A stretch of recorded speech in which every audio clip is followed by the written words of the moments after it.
We have two very relevant questions given what's happened in the past week in the tech world and largely here in India, because technology is obviously a global phenomenon, but we want to focus a lot of what Indians are really doing in the world of technology and what's really happening in the consumer side, on the enterprise side, and of course on the policy side as well. But there's one particular product which really seems to catch your fancy, and it's really caught our fancy in the lockdowns and the last 2 years of working from home. That happens to be fitness trackers and smartwatches. We've covered a few on the show, and I think that's what's prompted Ankit Vinod Kumar Mishra. Ankit, I'm so glad you're watching the show.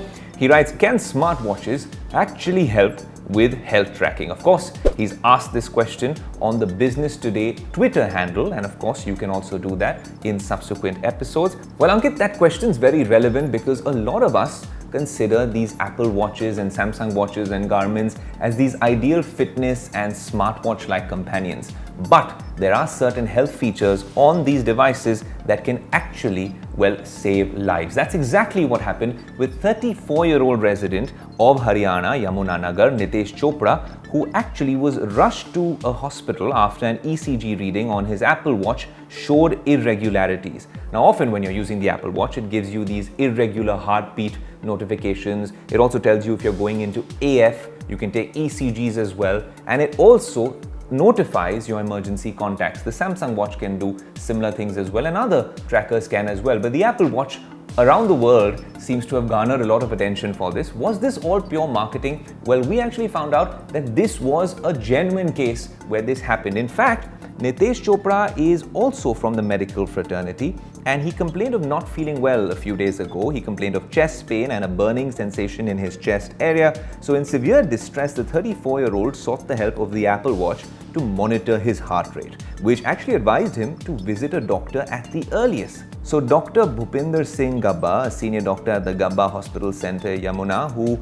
actually examined Nitesh on arrival, said that the 34-year-old had suffered from a heart attack. Dr. Singh was obviously very impressed with the Apple Watch for its successful diagnosis, adding that the timely detection had actually helped save a life.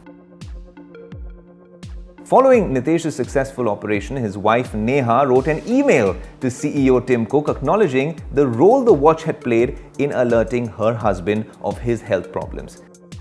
She actually thanked Tim Cook in this email, and we have a copy of the email because we'd reached out to the couple here on Tech Today, and this is what Tim Cook had to say. And yes, Tim Cook actually replied to Neha and Nitesh and actually thanked them for sharing their story and of course wish them well. And that's quite fascinating that this is a true story where we at India Today, at Tech Today and Business Today, we've gone and actually found out that this happened and verified it for you. It's not just social media marketing, this actually happened. So maybe if you use technology in a positive way, well, it can do wonders and actually save lives. Well, that of course was the good side of technology being showcased, but then there's the ugly side as well, the flip side to a good news story like that, and that's actually been happening in India when it comes to EVs, more specifically e-scooters, which actually brings me to the next question, which comes in from Amrit Shukla. Amrit says, after recent news, Ayush, do you think electric scooters are actually safe to buy in India? And I think that's a very relevant question given what's been happening in India over the past few days.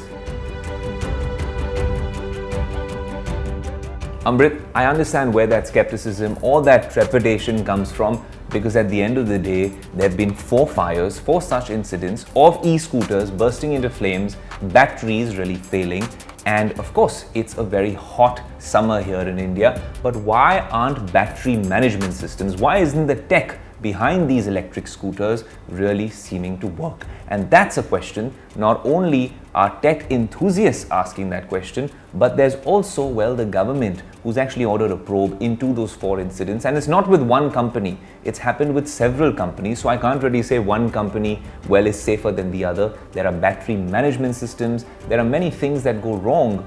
Well, it's important to point out that while there were 4 such incidents of e-scooters erupting into flames, none of these were really singling out any particular brand. It involved Ola electric scooters. There was also an incident reported with Okinawa. The companies have come out with statements, some of them at least, and the government is really ordering a probe into this. As tech enthusiasts, we need to watch very carefully, cautiously optimistic about what went wrong. Of course, none of these were legacy companies, and the other thing that seems to be common is that all of them were using lithium-ion batteries in terms of the technology. But the real question is, what went wrong with these particular e-scooters? Why on earth are these batteries exploding? Of course, it's a hot summer, but at Business Today and Tech Today, when we spoke to experts, they told us it could be for a number of reasons.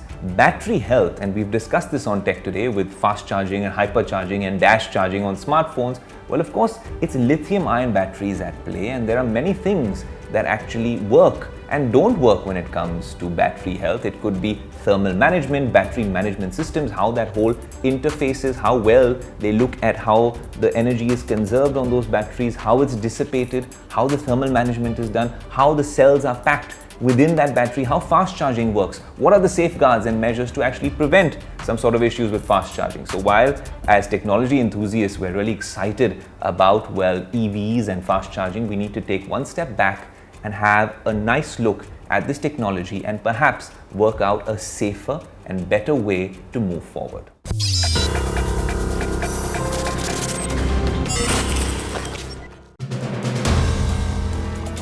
If you like the video, do like, comment, share and subscribe.